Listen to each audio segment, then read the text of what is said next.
Hi, I hope you're well. Today I want to chat to you about how I work out consistently.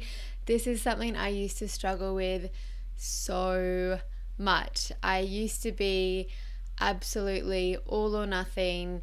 I would be working out for between probably 3 days and maybe 3 or 4 weeks consistently and absolutely perfectly. And then something would happen that would disrupt my new habit, and I would stop feeling motivated and I would just completely abandon my workout. So I don't do that anymore at all, and I just want to share how I made the switch from all or nothing to working out consistently. I've been working out really consistently since probably June last year, so that would be, how long is that?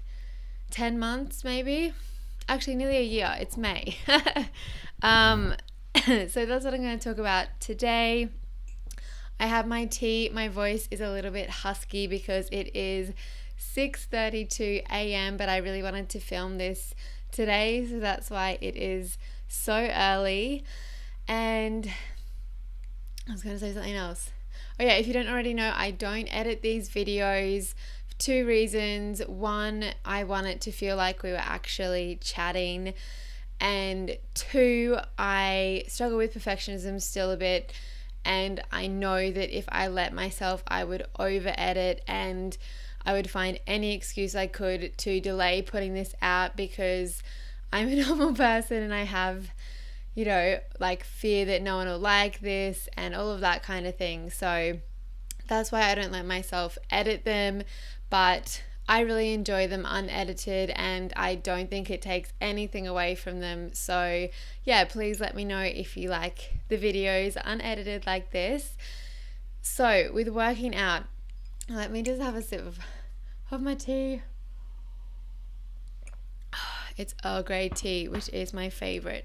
And I normally have a different mug, but my really nice Kmart one has gone missing. So my nice $3 Kmart mug. I can probably go and buy another one. So I've always gone to the gym.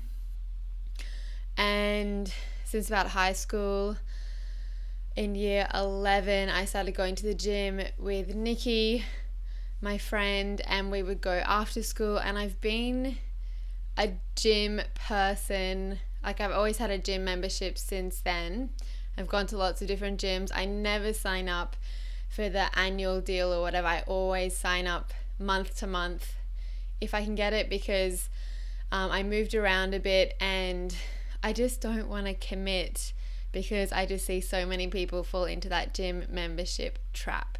So even though a lot of gyms I've gone to for years, I still never end up getting an annual membership. But anyway, I've always had some kind of gym routine. The difference is that now there is no struggle attached to it, and I don't feel like it's constantly a struggle to get myself to the gym.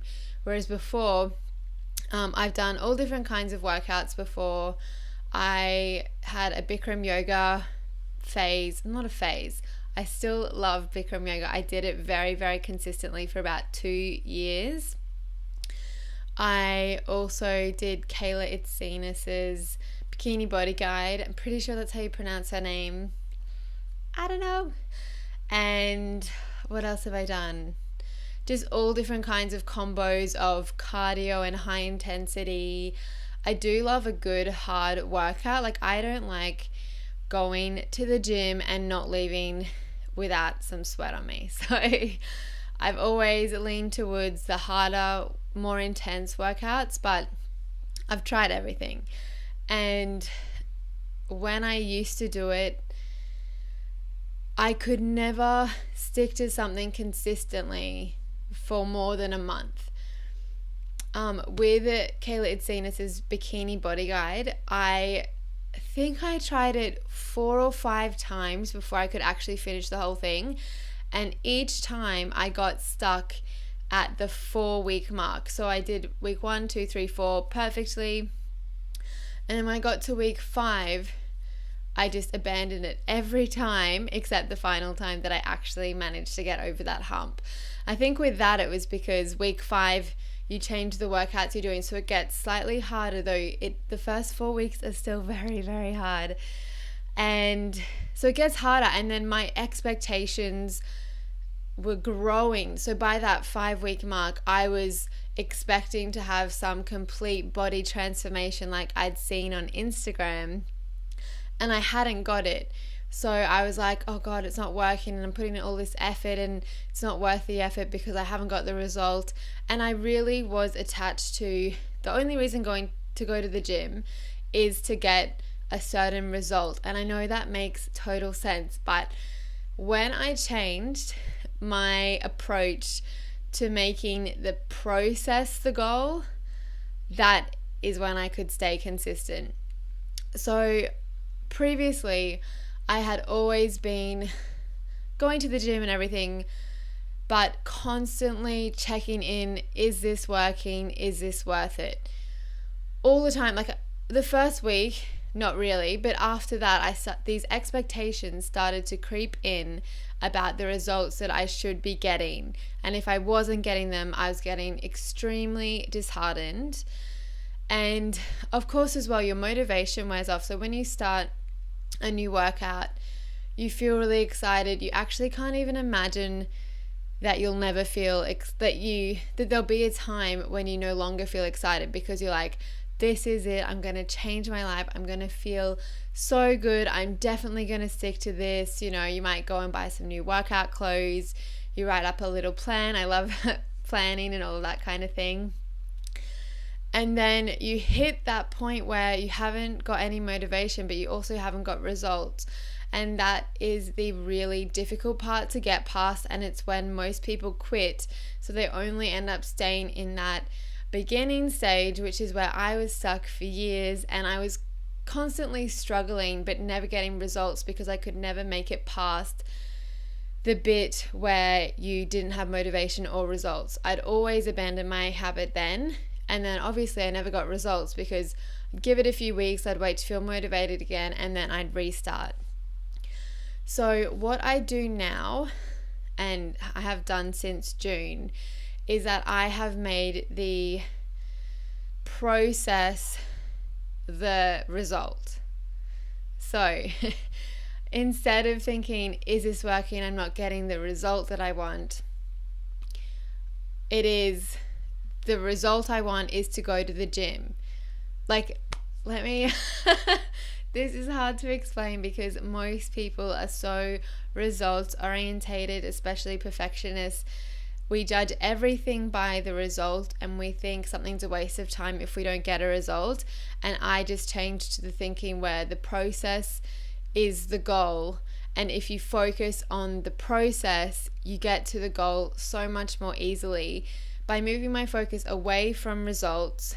And when I say results here, I'm talking about physical appearance results, because if I'm honest, I want to be fit and healthy, but the thing that had always driven me was trying to get a certain physical appearance, and that was driven by a fear of not being good enough as I currently am. So I changed to focusing on having a performance-based goal. And that's because performance-based goals, you don't get them. So my main goal is to do a strict chin up, which just means I'm doing chin up without swinging and using momentum and that kind of thing. It's all back essentially, and some arms.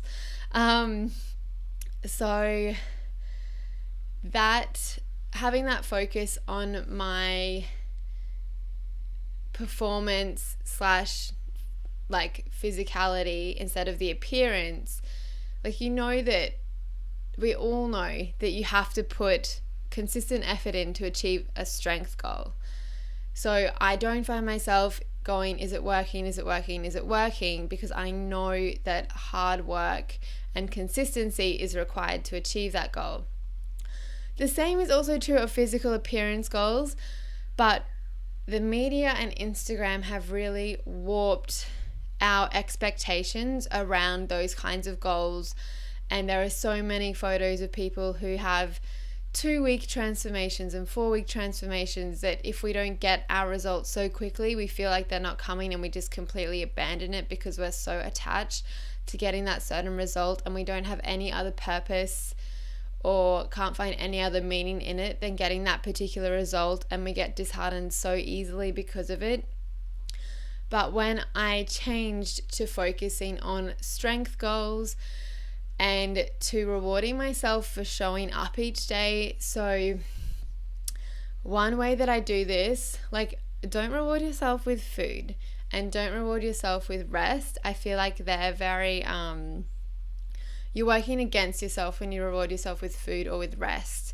I'm not saying you shouldn't eat nice food, and I'm not saying that you don't deserve to rest, but I think those can very quickly become traps in that, yeah, it really is working against the goal in some senses, and they can become really indulgent, and we end up overestimating the amount of effort that we're putting in, and then we end up having, all this food to reward ourselves and all this rest to reward ourselves, and then it ends up pulling us away from that goal and what we're trying to achieve in the first place. And I just feel like when people say, I deserve to rest and all that kind of thing, it very quickly becomes an excuse, and we can point to, I worked out on the weekend, so now it's Friday, but I deserve to rest because I had such a big workout or whatever. Like, it can really get indulgent. So I don't reward myself with food, and I don't reward myself by saying I deserve this rest, I earn this rest. What I do is, when Steve and I say our 3 good things every night, I say one of my good things today was that I went to the gym when I didn't feel like it. So I really try to give myself a pat on the a pat on the back for going to the gym when I don't feel like it. And that's just a discipline strengthening thing that I do, is reward myself when I do things that I planned to do, even when I don't feel like doing them in the moment. So that is one way I have allowed myself to focus more on the process rather than on the end result. And as I was saying, I have never achieved better results than when I have stopped focusing on the result, because the focus on the result always led to abandonment, because I had this attachment and this fear that my effort wasn't going to be worth it. But when I took my focus away from the result and put it on the process and showing up and trying to learn each day and just trying to do the best that I could each day, and removing all that language around I ruined this week and all of that kind of thing, which did take a mental shift and did take me as well having a PT to help me do that. I think it wasn't so much having a PT, like anything in particular that they told me, but it was more so when I got a PT, personal trainer, I decided that I needed to do something different to what I had been doing in terms of my goals, because the way I had been setting goals hadn't been working. And so when I was doing Bikram yoga very consistently, the way that I did that is very, very similar to what I've been doing recently. So when I got into Bikram yoga, and it's exactly the same as what I'm doing with this YouTube channel, which is where I got the inspo. So when I did Bikram yoga, I had quite a few false starts. Same thing, I tell myself I wanted to go 3 times a week. On the first week, I was very excited and very motivated, so that wasn't an issue. But then the second week, I was like, it's Monday, but there's still 6 days left in the week, and I only have to go 3 times. I don't need to go today. And then that would happen throughout the rest of the week, and then it would get to Friday and I hadn't gone, and I'm like, well, I'm never going to make 3, so there's no point doing it. And then I just so quickly drop off the habit. I'd wait to feel a bit more motivated. So within a few weeks, someone might mention it, or, I'd hear about someone doing something and be like, oh, I really want to try Bikram again. And I'd try it again, and the same thing would happen. The only way I broke that was by committing to doing 3 months without judgment of whether it was working, which is exactly what I'm doing with this YouTube channel. So committing to that total 12-week period without saying, oh, is Bikram yoga for me? Is it worth the effort? Just really giving myself that chance to be a beginner and to be in that learning space. And then,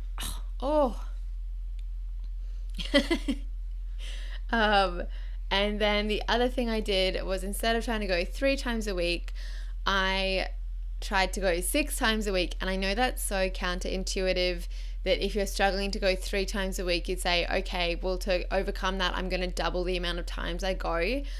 But going 6 times a week changed the question from, will I go today, to what time will I go today? And that was huge, because I didn't want to waste my one rest day on the Monday, because I knew something would come up throughout the week, and I wanted to save the rest day until Sunday. So it would make me go every day. Of course, if you do something 6 times a week for 3 months, you get fairly good at it and you start to enjoy it. So that's what happened. And then I was in a habit then of not asking myself, or do I feel like going, which will kill your dreams if you keep asking yourself the do I feel like it question. But I stopped asking myself that and was much more easily able to get in the habit. And then once I was in the habit, and the habit doesn't always mean you feel like doing it, but that you can do it regardless of whether you feel like it, and you've decided that there's going to be a long-term benefit in doing things when you don't feel like it, which there is if you've made that plan. So, and that's what I'm doing with the YouTube channel. I'm doing daily videos, which is a lot of content or videos to put out.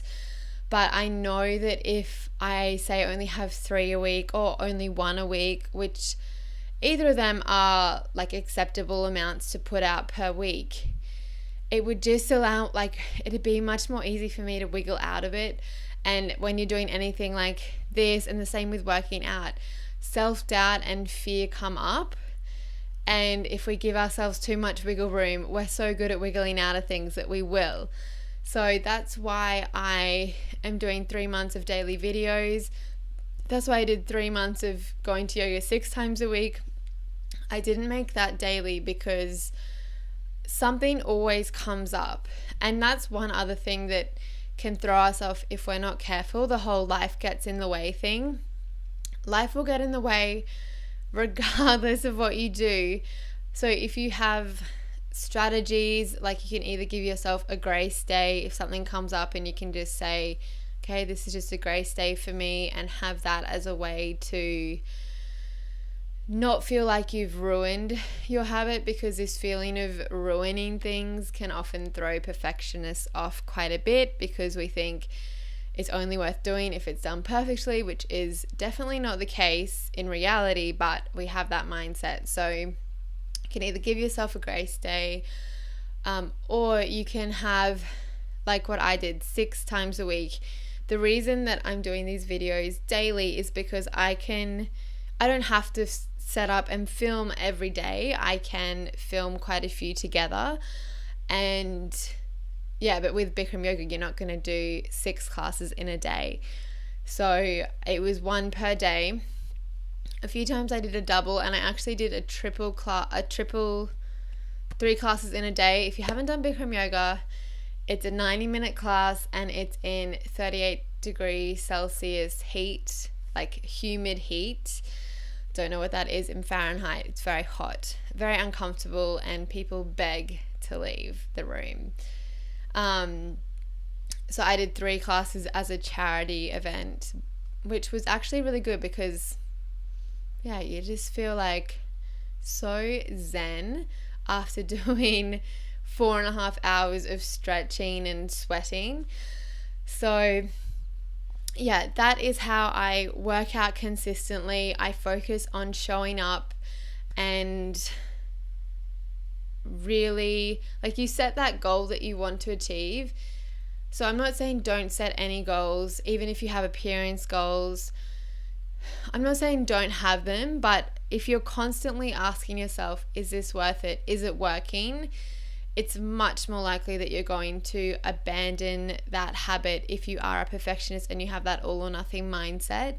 But if you can have those goals, but then you give yourself also a goal of showing up a certain amount of times per week. And I love having a goal of showing up because it is quite easy to achieve, in the sense that if the goal is showing up, you're not saying to yourself, oh, but I'm not in a good workout mood, so it's going to be a shit workout, so there's no point, and all of this kind of thing. You just show up, and then you give yourself a pat on the back for showing up, especially when you show up and you didn't feel like it, because relying on motivation will not help you. It's amazing to feel motivated, but if that is the only thing driving you, you are going to get stuck where you've currently been getting stuck, which is the point where you don't have motivation and you don't have results. There always is that dip, and the only way to get through it, in my experience as a perfectionist with the all or nothing mindset, is to focus on showing up and not being attached to results. I know already with this YouTube channel, if I was focused on how many subscribers I had or how many likes I had on videos and all that kind of thing, I would give up before it had the chance to gain momentum. It's the same thing with blogging. It's the same with literally any habit. If you are only relying on motivation, you're always going to get stuck at that point where there's no motivation and no results, because it always comes. There are very few things where you can get a very quick result, like you can get a result quickly enough that you're still motivated at the same time. So that is how I stay consistent. I focus on showing up, and I stopped asking myself, 1, do I feel like it? 2, is it working? And I give myself as little wiggle room as possible, because I know that I'm going to wiggle out of it. I make a strong decision to commit. So when I decided with this YouTube channel, and I'm talking about the YouTube channel because it's the same as working out, really. Like, let's be real, it's all the same kind of thing. I made a very strong commitment to myself that no matter what, I'm going to post a daily video. So I was up at 5:30 this morning doing my makeup and my hair and getting ready for this video, because I couldn't film them all on the weekend because Steve's dad was grinding some metal right outside my window. He is a sheet metal worker and was making a security door. So I couldn't do it then, but I'm so committed and I feel so determined to do this that I woke up early. I started doing my makeup at 5:30. It's getting towards winter in Brisbane, but it gets light at like just after 6, so I knew that I could start filming then. And yeah, I have that commitment and I've made that decision that no matter what, I am going to do it. And if I just said to myself, I'm going to try to do a daily video, I can assure you that it would not happen, because trying and hoping are they're not a big enough driver. And if you try to go to the gym every day and you try to stick to that habit, you're not going to be able to. But if you make a commitment that no matter what, you are going to go to the gym today, you will go. But you have to make that commitment and that strong decision, not, I'll see how I feel later. That'll kill your dreams. Honestly, it will. So yeah, I hope you found this video helpful. If you have, please give it a thumbs up and subscribe to my channel. I post videos, as I have been shitting on about, post videos every day. And you can also check out my blog at smart-20s.com. I share a lot of advice for perfectionists, people with the all or nothing mindset. So if you can relate to anything that I've talked about today, make sure you check it out, and I will see you in the next video. Bye!